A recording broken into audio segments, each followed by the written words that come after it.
दोस्तों नमस्कार। मैं अल्ताफ। आज बात करेंगे इंडियन इकोनॉमी आज़ादी से आज तक, यानी 1947 से लेकर 2020 तक की बात करेंगे। इस पे बात करने से पहले मैं आपसे रिक्वेस्ट करना चाहता हूं कि आप लोग हमारे जो चैनल है उसका नाम है द कोर न्यूज़ को जरूर सब्सक्राइब करें, शेयर करें, लिंक करें और इसको सुने। किसी भी तरह की कोई भी आपको सुझाव अगर देना चाहते हैं तो आप हमें आराम से दे सकते हैं। दोस्तों आज एक बात बता रहा हूं आपको, भारत जो है पूरे विश्व का 7वां सबसे बड़ा क्षेत्रफल में देश है। भारत आबादी में दूसरे नंबर पे आता है। प्रजातंत्र में भारत पूरे दुनिया में यानी डेमोक्रेसी में नंबर 1 पे है। और भारत एक न्यूक्लियर देश है और क्षेत्रीय शक्ति भी है। साथ में भारत जो है ना वर्ल्ड का सेकेंड लार्जेस्ट आर्मी शक्ति रखता है और 5वां डिफेंस बजट भारत का है। इतनी चीज होने के बावजूद भी आज भारत में पॉवर्टी और starvation, corruption, literacy, public health care जो है आज पैर पसारे हुआ है। यानी कि आज देश में गरीबी भी है, भूखमरी भी है, लिटरेसी भी है, मतलब पढ़ाई लिखाई में बैकवर्ड बहुत पीछे हैं हम लोग। दूसरी बात है कि करप्शन यानी कि रिश्वत लेन देन वो भी अपने आप पे चरम सीमा पर चल रही है। दोस्तों तो आज इसके बारे में हम ये जानेंगे कि ये हालात आज़ादी के समय से अब कम हुआ या ज़्यादा हुआ या कैसा, इसी विषय पर बात करेंगे। भारतीय जो इकोनॉमी है उसको डेवलपिंग मिक्स इकोनॉमी कहा जाता है। और ऐसे दुनिया में जो इकोनॉमी होते हैं वो 3 तरह के होते हैं। आर्थिक व्यवस्था, एक होता है कैपिटलिस्ट यानी प्राइवेट पूंजीवाद, दूसरा होता है सोशलिस्ट गवर्नमेंट की होती है, तीसरी होती है मिक्स जो बोथ प्राइवेट गवर्नमेंट दोनों होते हैं। पास्ट में भारत को सोने की चिड़िया कहा जाता था, तो आज वो तो बात खत्म हो गई, बात छोड़ दीजिए, अब आगे बढ़ते हैं हम लोग। आज़ादी के समय भारत में कुछ भी डेवलप नहीं था, कोई कल कारखाना इंडस्ट्री नहीं था। और आज़ादी के साथ ही साथ हमें एक मतलब ऐसा चीज़ मिला कि हमारे चित पाकिस्तान जो दुश्मन हमारा है उसके साथ संघर्ष स्टार्ट हो गई और अभी तक वो संघर्ष चल ही रही है। हमारे करोड़ों अरबों खरबों उसमें लग रहे हैं बॉर्डर पे, आज भी लग रहे हैं। समय के साथ पूरी दुनिया में इंडस्ट्रियलाइजेशन स्टार्ट हुआ, उसका देखा देखी भारत में भी इंडस्ट्रियलाइजेशन स्टार्ट हुआ। और कुछ समय के बाद भारत में इंडस्ट्री की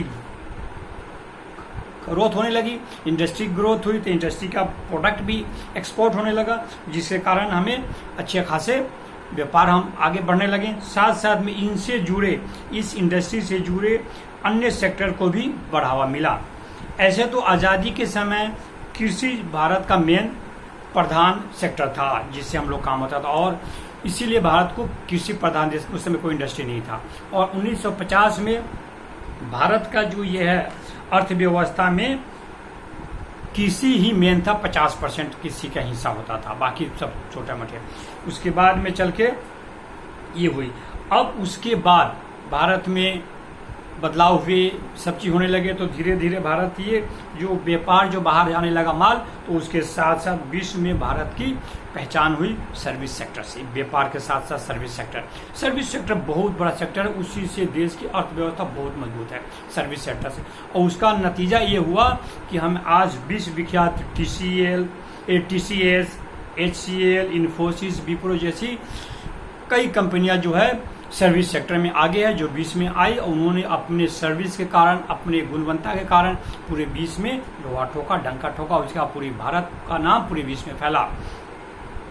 और इतना फैला कि उससे व्यापार, बिजनेस, हर चीज बढ़ने लगी। ये हुई। दूसरी बात आई है कि आज़ादी के बाद भारत में 2 बार आर्थिक संकट आई। एक बार आया था 1999 में, एक बार आया था 2008 में। 1999 में भारत में जो आर्थिक संकट आई थी वो था इंटरनल प्रॉब्लम यानी कि पेमेंट क्राइसिस। हम जो व्यापार करते हैं, जो अपना माल भेजते हैं, एक्सपोर्ट करते हैं और इंपोर्ट दूसरा माल मंगाते हैं, उसकी जो अदायगी होती है वो डॉलर में होती है। तो हमारे पास विदेशी मुद्रा नहीं था कि हम वो विदेश को पेमेंट कर सकें, इसके लिए क्राइसिस था। और हमारे पास बजट खाते में सिर्फ 3 हफ्ते का विदेशी मुद्रा था, वरना हम खत्म थे। तो उस समय विश्व बैंक से भारत ने 3.9 बिलियन डॉलर कर्ज लिया। तो कर्ज ऐसे नहीं मिला, उसके बदले में विश्व बैंक ने भारत से 67 टन सोना को गिरवी रखवाया था, जो 2 जहाज में गया था। एक लंदन गई थी, एक स्विट्जरलैंड में गई थी विश्व बैंक में जमा कराने के लिए। ये वो समय था, अगर मैं गलती नहीं कर रहा हूँ तो मेरे ख्याल से श्रीमान चंद्रशेखर जी हमारे प्रधानमंत्री थे, उस समय एक गिरवी रखा गया था। उसके बाद जो 2008 में जो भारत में संकट आया, तो उस संकट से भारत को उतना नुकसान नहीं पड़ा जितना बाकी विश्व को पड़ा, क्योंकि उस समय भारत के प्रधानमंत्री श्री मनमोहन सिंह थे, जो एक अच्छे इकोनॉमिस्ट हैं, बहुत ही नामी इकोनॉमिस्ट हैं। उनके इकोनॉमिक्स के कारण भारत पे उसकी दबाव असर कम पड़ा।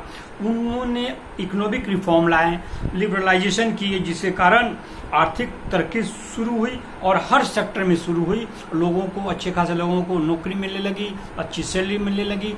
भारतीय लोगों की स्टैंडर्ड भी धीरे धीरे काफ़ी अच्छी हो गई और आज जो है स्टैंडर्ड उसी लिबरलाइजेशन इकोनॉमिक रिफॉर्म के कारण है काफ़ी अच्छा। उसके बाद 2014 के इलेक्शन के बाद ऐसे लोगों को लगा कि अब भारत के लोगों का सारा समस्या का निदान हो जाएगा, भारतीय लोगों का सबका सपने पूरे होंगे, अब सबको अच्छे दिन आ जाएंगे।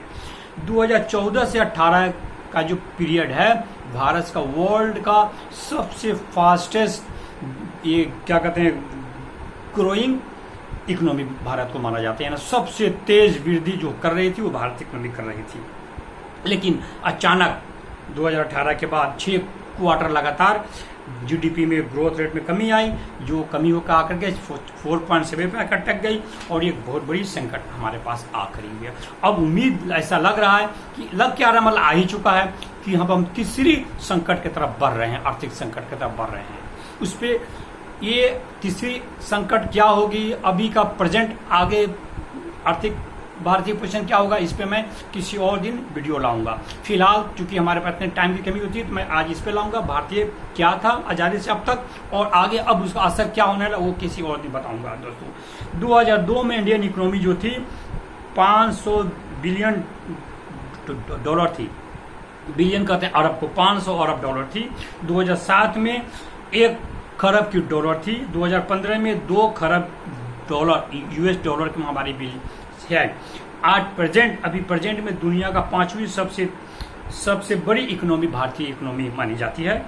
और 2021 और 22 में ऐसा अनुमान लगाया जाता है कि भारत की GDP 7.4 होगी, अब भी अच्छा खासा वो भी ऊपर उठेगी, ऐसा माना जाता है। और आपको संक्षिप्त में बताऊं कि भारतीय जो GDP में किस सेक्टर का कितना हिस्सा है, तो एग्रीकल्चर का आज के डेट में 15.4 है। किसी जमाने में 50% हुआ करता था, वो अब घट के 15.4 आ गई है। इंडस्ट्री जो है, फैक्ट्रियाँ, इंडस्ट्री उसका 23% है। और सर्विस सेक्टर जो आपको BPO वगैरह होता है, BPO जो होती है सर्विस सेक्टर उसको कहते हैं, 61.5 है। उसके कारण के बहुत बड़ी मदद मिली थी। और UNO का एक रिपोर्ट आया है कि पिछले 10 सालों में भारत में 271 मिलियन लोग गरीबी रेखा से ऊपर निकले हैं। और आज के तारीख में भारत में गरीबी 2005-06 की गरीबी थे 55% था और 2015-16 में गरीबी जो है 28% घट के 28% आ गई है। ये हर 5 साल में UNO रिपोर्ट निकालती है। लेकिन अब कोरोना आ चुकी है, कोरोना के कारण लगभग सारी चीज़ बंद हो चुकी है, सरकार लाचार हो चुकी है, अस्त व्यस्त हो चुकी है, पूरी कल कारखाना, फैक्ट्री, मार्केट, दुकान सब लगभग बंद है, लोगों की नौकरी जा रही है। 12.5 करोड़ से ज़्यादा लोग, मतलब 13 करोड़ लोग डायरेक्टली जिनका मतलब लिस्ट है वो बेरोजगार हो चुके हैं। और बाकी जो फैक्ट्रियाँ या दुकान मॉल ये सब वो तो अलग की बात है, इतने सारे लोग हो गए हैं। 1 मई 2020 के मुताबिक फॉरेन रिजर्व हमारे पास जो है 481 बिलियन डॉलर है। और 2019-20 में भारत ने जो माल एक्सपोर्ट किया था विदेश में वो 314 बिलियन डॉलर था और इंपोर्ट किया था जो अपने देश में मंगाया था बाहर से वो 467 बिलियन डॉलर था, जो 152 बिलियन घाटे में चल, मतलब हम जितना माल भेजते हैं उससे कम ज़्यादा माल मंगा रहे हैं, वो हमें घाटा चल रहा है।